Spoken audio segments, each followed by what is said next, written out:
But I really want to know is, are you lying? Are you lying to someone else? Are you lying to yourself? I still love you so, and I'm letting you go. Letting you go.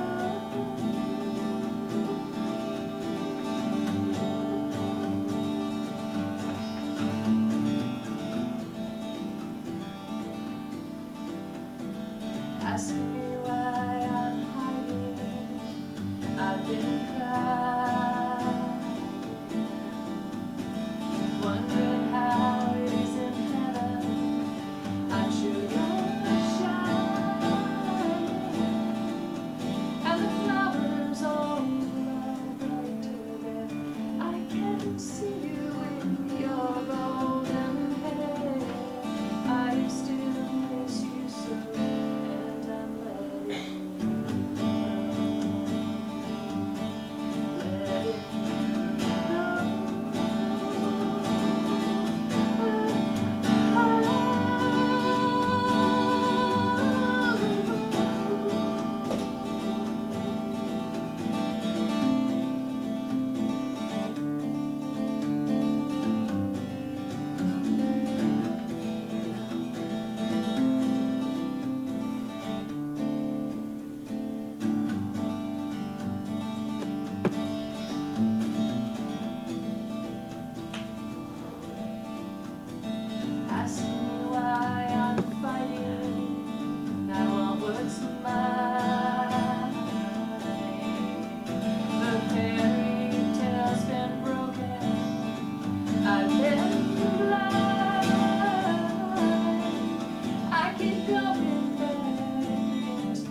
somebody about painting yesterday. We were talking about, I used to be a sign painter.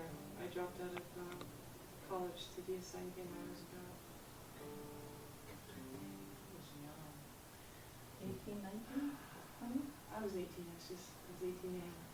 It would have been my sophomore year. It was right after midterms of my first quarter of sophomore year. I was in a religious studies class and we were reading the Tao Te Ching, and there was a verse that would say, "Give up learning and all your troubles will cease." I was like, damn. See ya. Yeah. So there we go. I'm an old sign painter. There's no more use for me. It's all done by computer. My trade is history. I still have my brushes, right from this cedar and rhymes, with letters and pictures, my mustache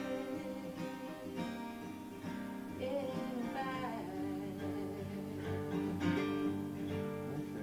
Sign paint had the highest lead, now the colors fade. I would do it all again, those cancer bills been paid.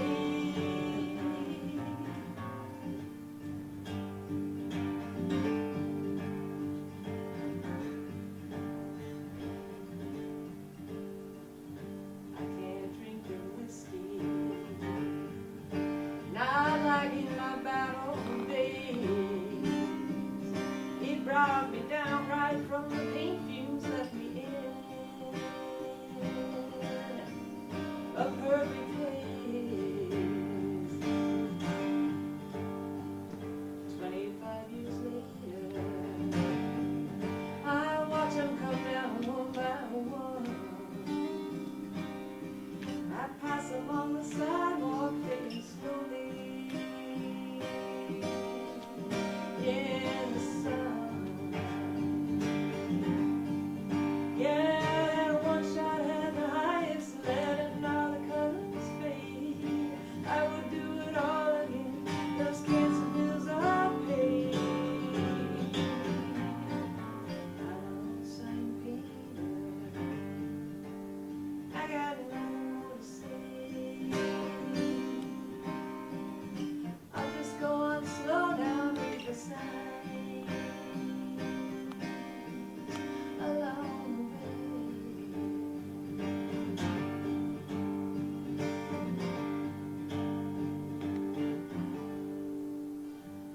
Very cool.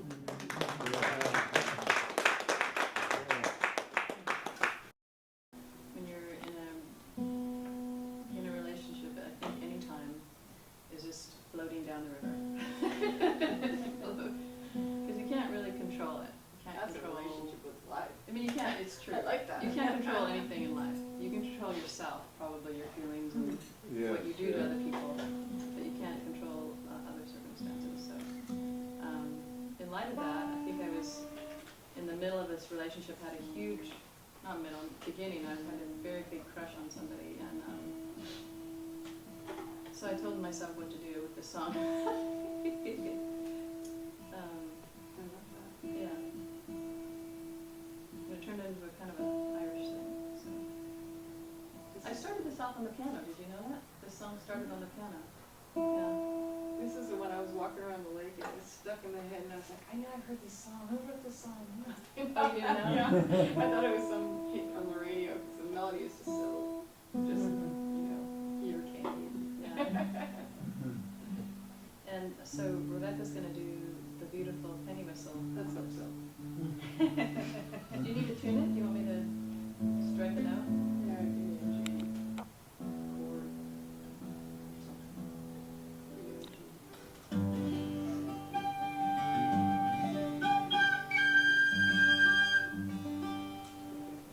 All right. I don't know.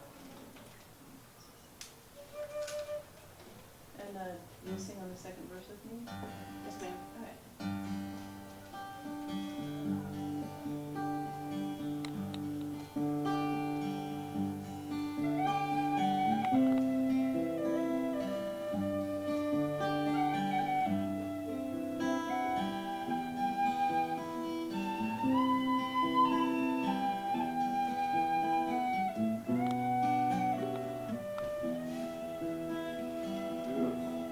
Like a leaf in a wind, floating down to the river, like a rose opening out in the spring, in the sun, like a dove soaring skyward, resting wings on the wind.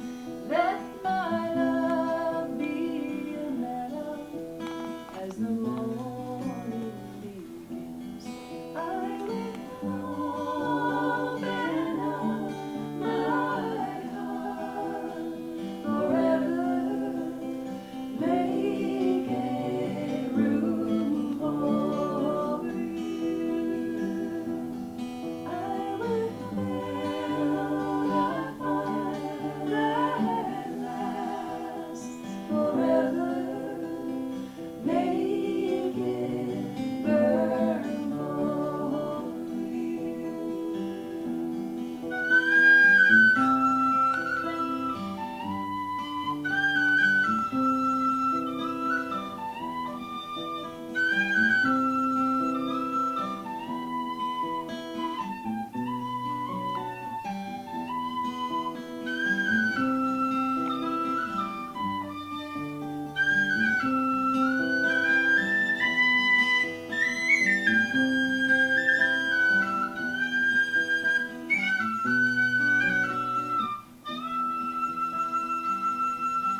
Like a leaf in a brook, floating down to the river, like a rose opening out in the spring, in the sun, like a dove soaring skyward, resting wings on the wind. Let my love be a meadow as the morning begins. I will open up my heart forever, making room for you. I will build a fire that lasts forever, make it burn for you. I will build a fire that lasts forever, make it burn for you. Exquisite.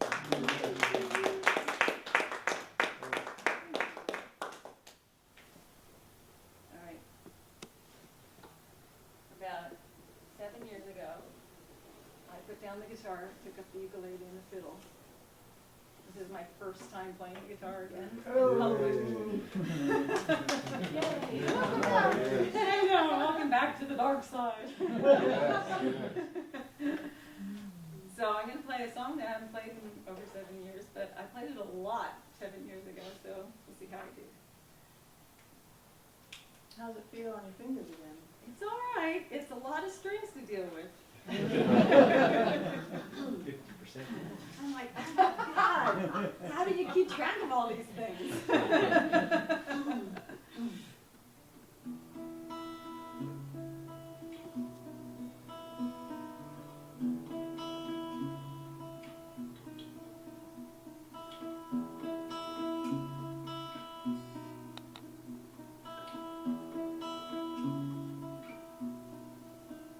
Oh, most of my life I was in boxes, boxes of other people's dreams.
So you say, come with me.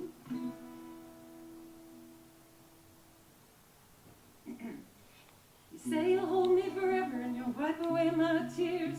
You hold back stormy weather and push away my fears. So you say, come with me. You hold me in the moonlight and you rock me on the sea. You hold all the reasons and the way it's supposed to be. And I think, well, maybe I should. All those boxes, they don't melt away. And they don't get any easy. And they just want to stay. All those boxes, they keep haunting me. No matter where I go, I still can barely see, like fishes swimming in the deep blue. They don't know they're in water, and I don't know too. All those boxes.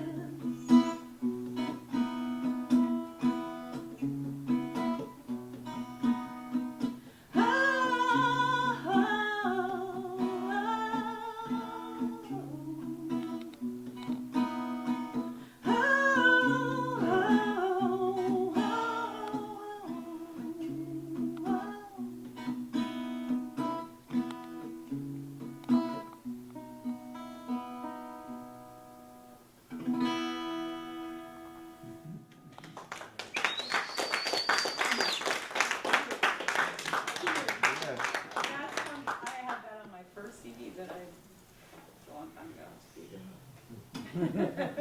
But it's still there. A couple of years, right? A couple of years. Yeah, 98.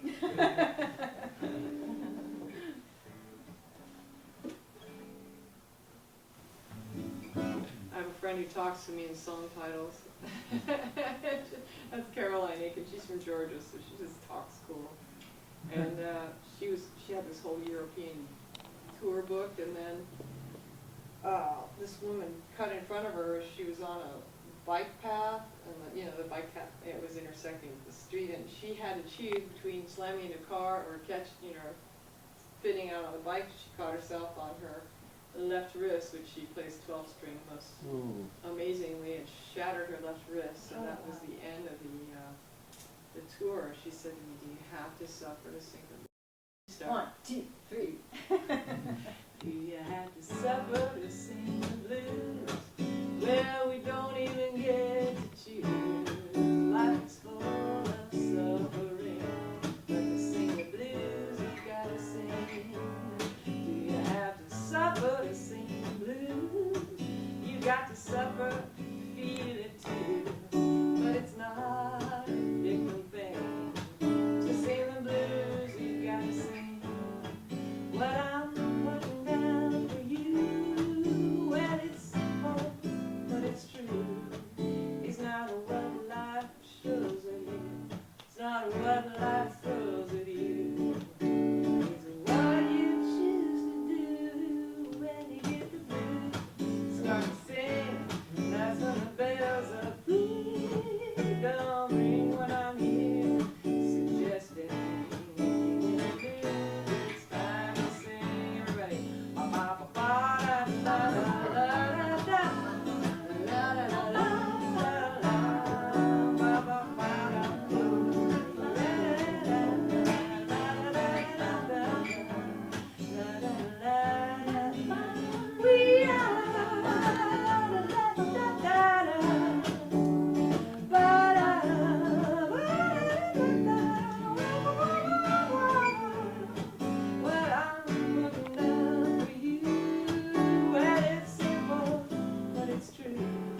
That's, I haven't seen that one in a while either. You can tell.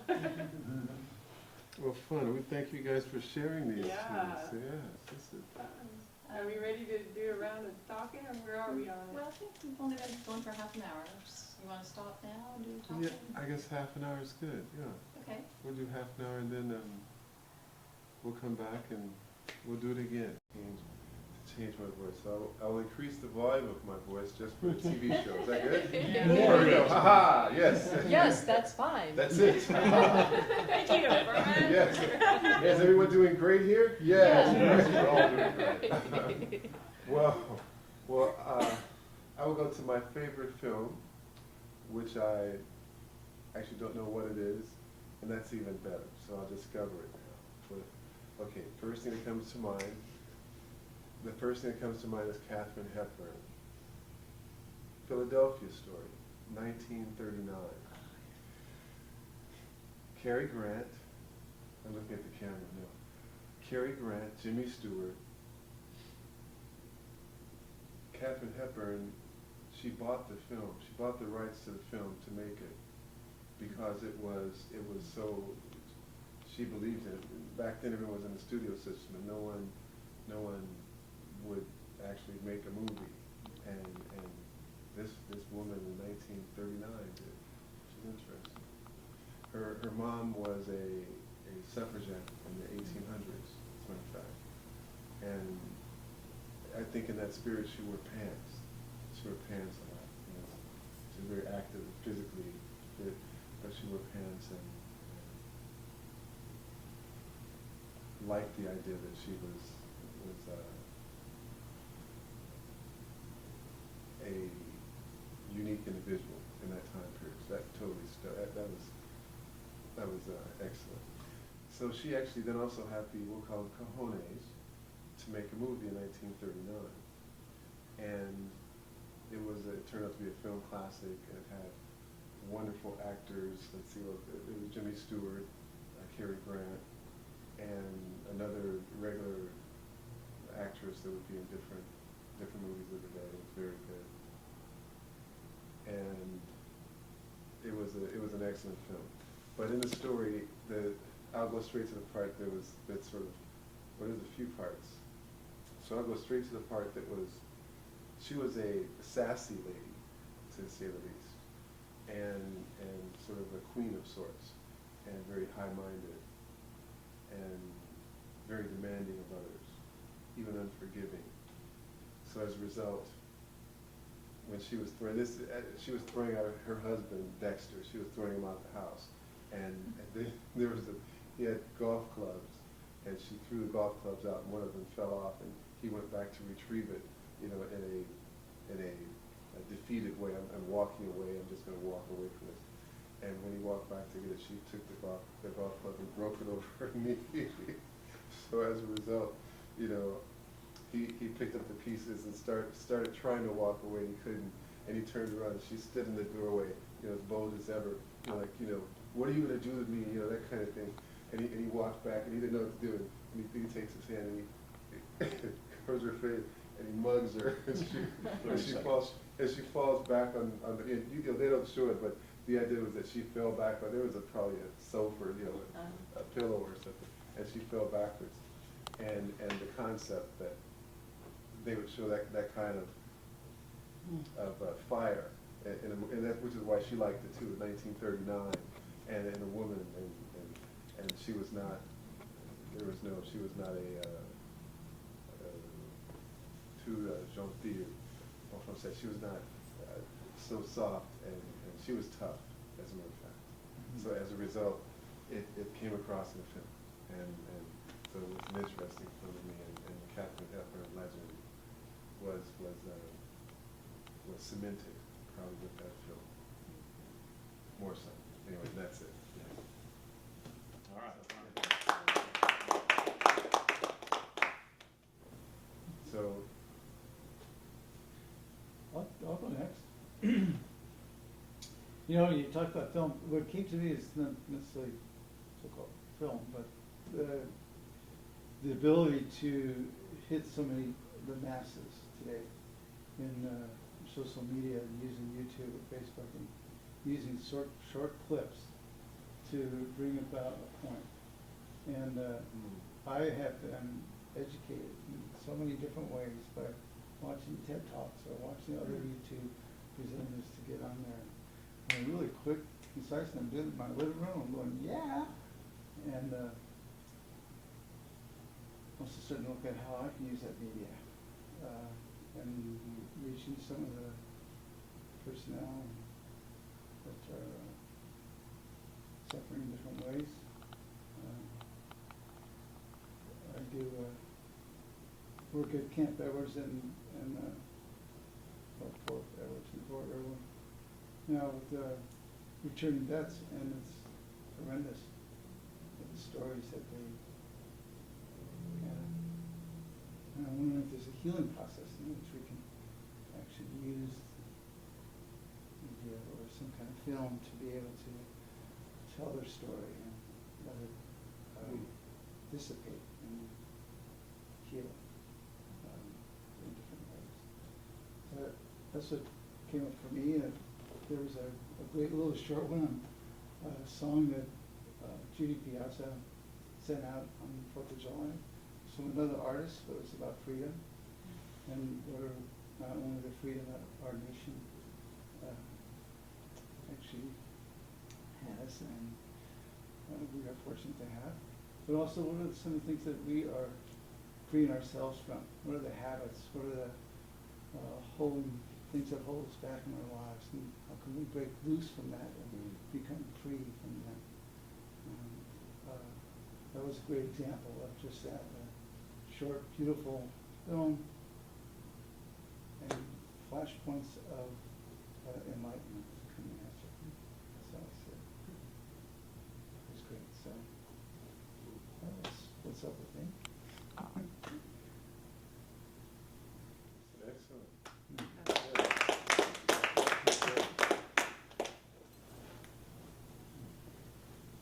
I'm not much of a film buff, but earlier tonight at dinner we were talking about some of the problems that happened in Spain after, or during their civil war. And one of the most poignant films I saw is called, I think it's called Papillon, which I know is French, but so I might not be remembering the name right. But it took place in northern Spain, and it was mostly about a teacher. And I noticed that one of the regular Thirsty Talks is about their topics of teaching. And this professor really had a unique bond with his students and really taught them well. And they had a lot of outings, like going to catch butterflies and talking about how some had a proboscis. And I don't remember the whole thing, but there was a lot of creativity, a lot of nature, and the children were coming alive. At the same time, the whole fascist movement was starting in northern Spain, and he was a little bit more, he was the opposite of that. And so some of the people in power were trying to curry favor to really save their own families, if I remember the story well. But they started to turn against him, and some people turned him in, and he was carted off. But before he was carted off, he was held up like in a plaza, along with some other people who probably were socialists. And the townspeople were yelling, and the main boy, who had been helped so much by this professor, his family had allowed the professor to be accused of something that his family could have proved didn't happen. And he was so torn because he tried to talk to his parents, and they were trying to save their lives and the lives of their own kin, and so they didn't come to the defense of the professor or teacher. The boys were like 8, 10, something of that age.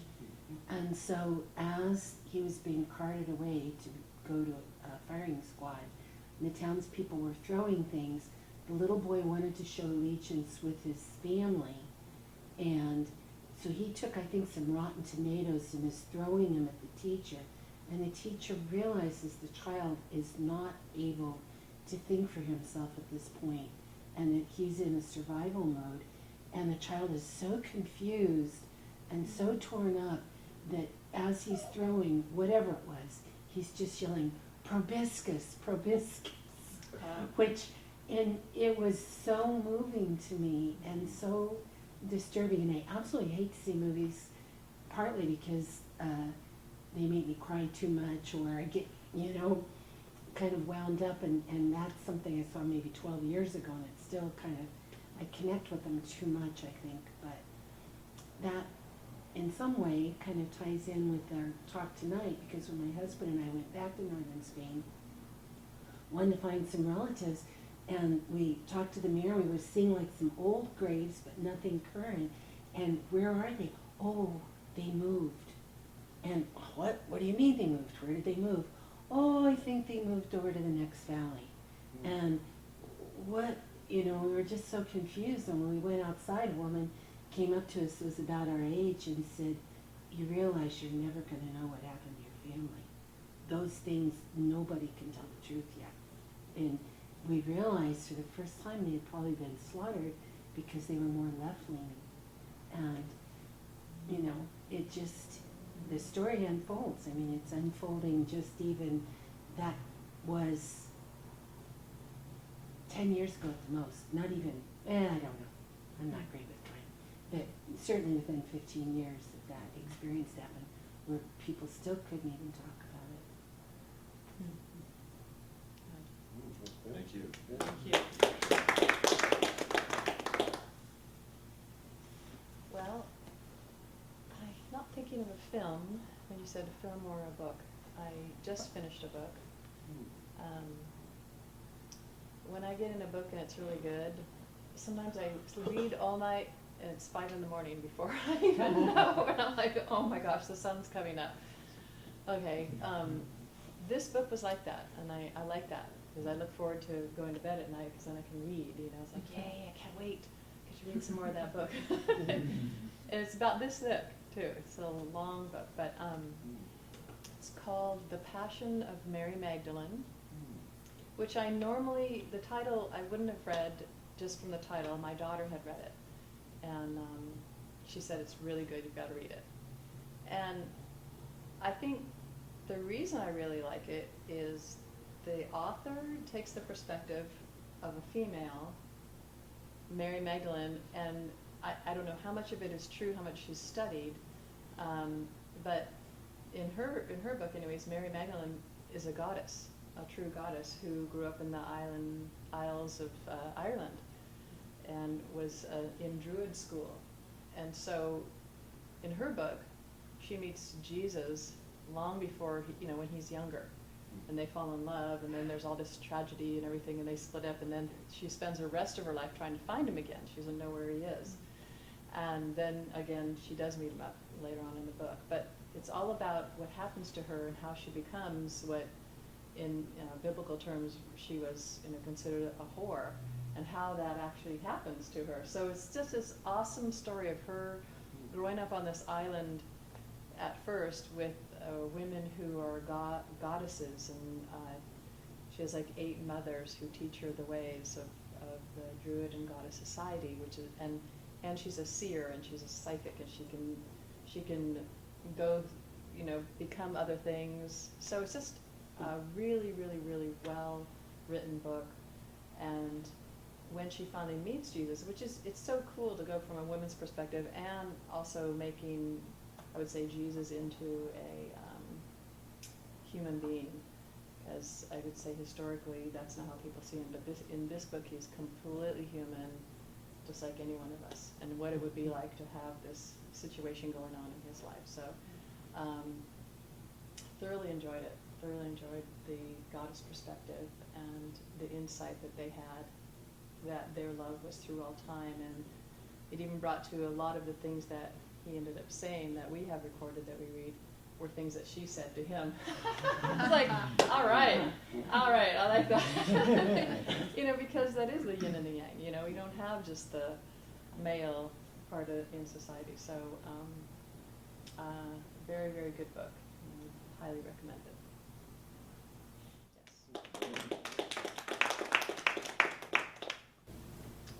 Okay, going with the movie theme, I'll share about a movie that I own. I haven't watched it in a little while, but it's a powerful film, and it's called Castaway. I'm sure you probably have all seen it. Tom Hanks. For some reason lately I've been thinking about that movie a lot, because maybe it's because we're doing this here, doing the Center for Art and Talk, and it's reminding me all the time how much we really need each other. And it's really powerful.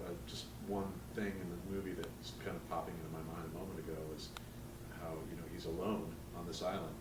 There's so many other aspects I could go into, how life can change in a few moments. Think about the beginning of the film. He's on this airplane, and suddenly he's in the water, and then there he is on the island, and he's alone. But then there's the volleyball that becomes Wilson, that becomes his companion, so that he can have someone to talk to, and someone that can just sit there and silently listen to him. And he gives this ball a personality. And then later in the film, of course, we see the tragedy of him losing Wilson when he's out on the high seas trying to find his way back to civilization, to the mainland. There's just so much wrapped up in that, so much about the human condition, being alone, and having your life transforming and changing, and its survival. Just the way that he learns to adapt to the island and find ways to stay alive in that space. And then the creativity that can come out of that. Having that isolation can just create this burst of creativity that comes out.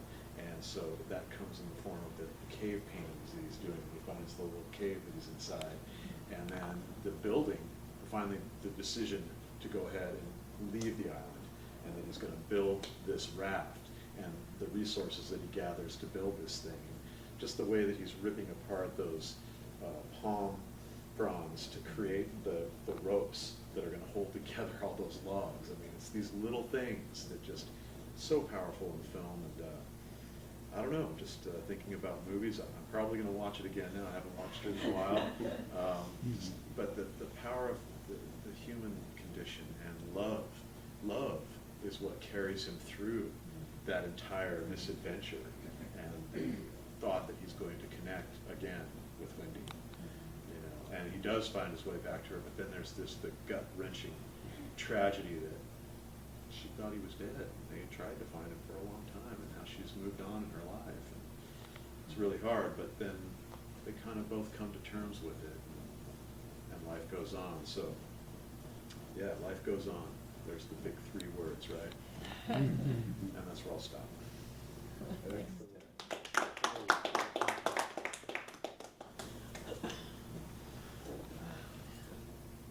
This is making me so nervous.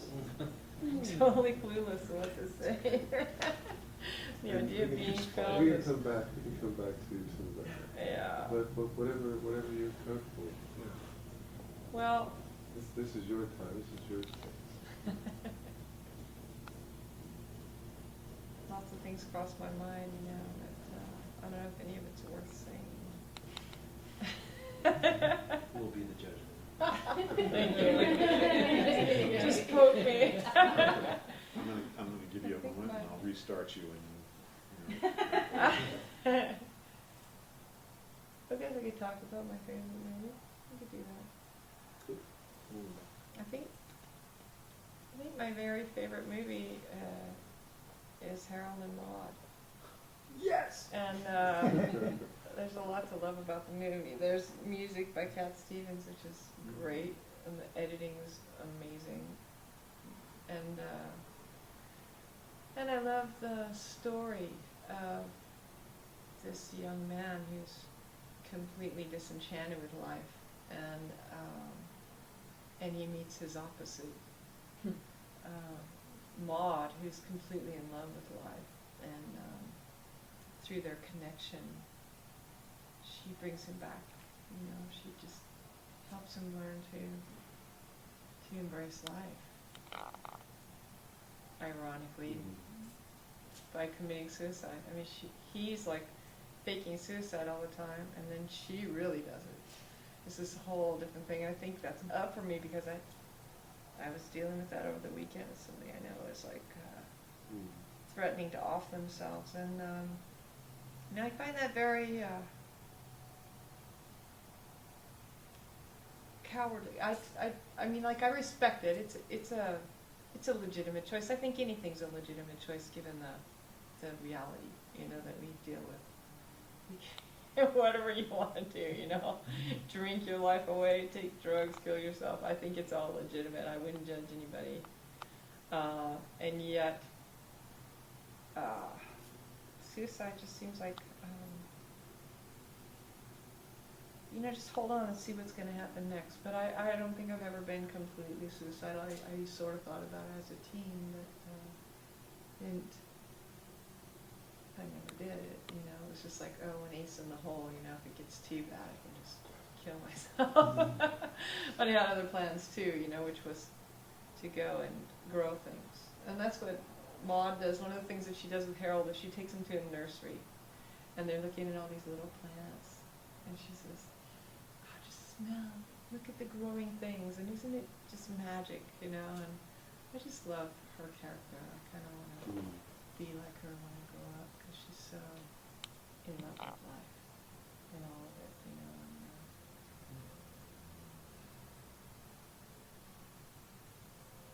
so, I don't know, Fallout's my favorite movie, probably mine.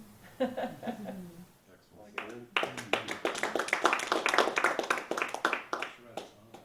You should. Good idea. Well, so you said movie. By the way, the deposition was 9 hours, not 7. So this Oh, will be Lord. brief. I forgot what time I started. I haven't seen a lot of movies lately, but I did the other night. I was Sunday night. I was going to Sacramento, driving to Sacramento the next morning, and I woke up in the middle of the night, 2:30. So I had about 2 or 3 hours of sleep. Couldn't get back to sleep, so I turned the TV on, and there's a movie, and had some big name stars in it, Cameron Diaz, Brad Pitt, a couple others I can't recall the names, but it was this very dark movie about the Mexican drug cartels, and then it was getting extremely violent around the subject of decapitations, which I guess is a favorite technique of the Mexican drug cartels. And I'm asking myself, why am I watching this? I don't recall if I was changing channel. I gotta get back to sleep. I gotta get up in the morning. I have a mediation to do for an hour. Then I drive to Sacramento. And I'm just watching the clock go by. So this isn't all entirely about the movie. It's about me. So why am I watching this? Because it was a very twisted plot, but I don't particularly like violent movies. And wondering why they make movies like that. It was very, very, very graphic, about 2 decapitations. So I watched the entire, well, I probably came in at halfway point of the movie, and watched it to the very end, and I was, what is this dang movie really about? So, and I did show the name of the movie at the end, so didn't really help me get back to sleep. So I just turned it off, and so it was a really good movie, except for the violent nature. It was a very twisted plot, because the person at the center of the money that was driving the whole thing was not at all who you thought it would be when I turned it on at the midpoint. Don't want to be a spoiler alert, it was Cameron Diaz. So then I turned the TV off, and I think I eventually just got to sleep, but I still didn't get enough sleep. I didn't want to turn the TV back on for another movie, though. So I told it to be brief. That's it.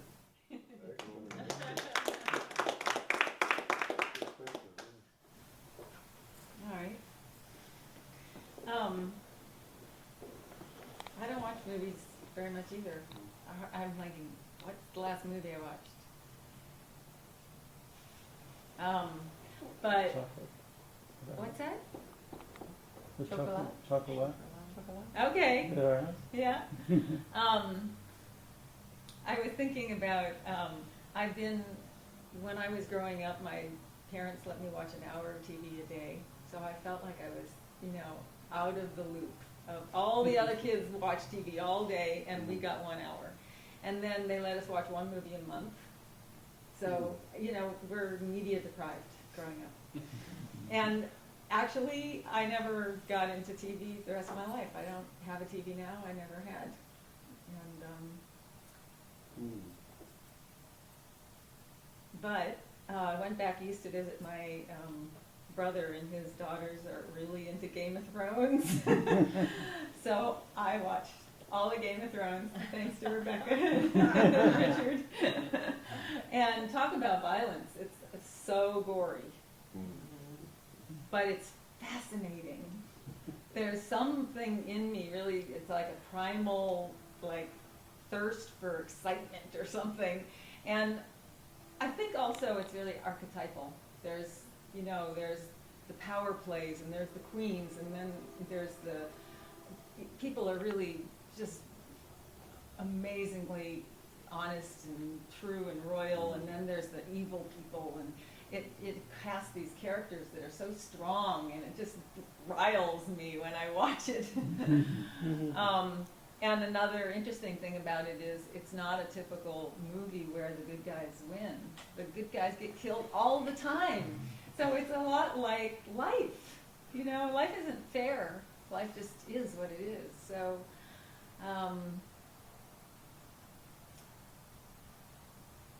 I also really enjoy I think people connect it with Tolkien a lot. It's kind of mystical, but it's so real. And then there's this little bit of dragons, and there's a little bit of there's the mystical, what's her name, Aya, who's, she's there's magic in the air, but it's not all magic. It's pretty real, third dimension, Middle Ages kind of feel to it. I don't know. I don't feel like I'm going anywhere except that I like the archetypal nature of it, and I like how it triggers the way I think about power in my world, and it's so blatant what subtly happens here. People vie for power all the time, but it's they don't cut people's heads off in the society, but it's just so it just goes extreme over the top. So I like that.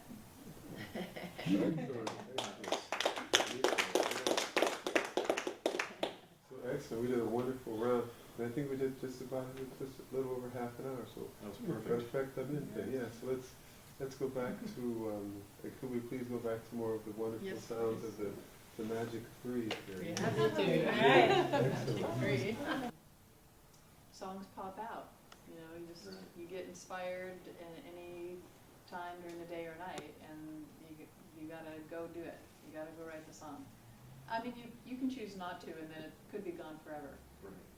So I try to either put it into my voice memo if I'm driving, and I only have a little partial one. So I was inspired to write a song this week, and I'm going to play it for you. All right. Yes. A little brave on TV, but I was going to do it anyways, whether or not that was happening. So, and I'm playing it on this stringing on this guitar is called a high strung or high string for natural tuning, which they take. It's the same notes, but they are all like an octave higher. Oh, wow. So you'll notice it's very Great. mystical heartbeat. Yeah. And then me to make it even higher, I'm capoing it up. It's like a ukulele. Sounds a little bit like it, yeah. So Is it like the sympathetic string on a 12 string? Kinda. probably, so. maybe. So I sang it for my daughter, and she said just slow it down and sing it clearly. So we'll see how it goes. And you girls can join in if you feel like it. I think I know the music though.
nice spirit of fun and creativity, all wrapped up in one. That's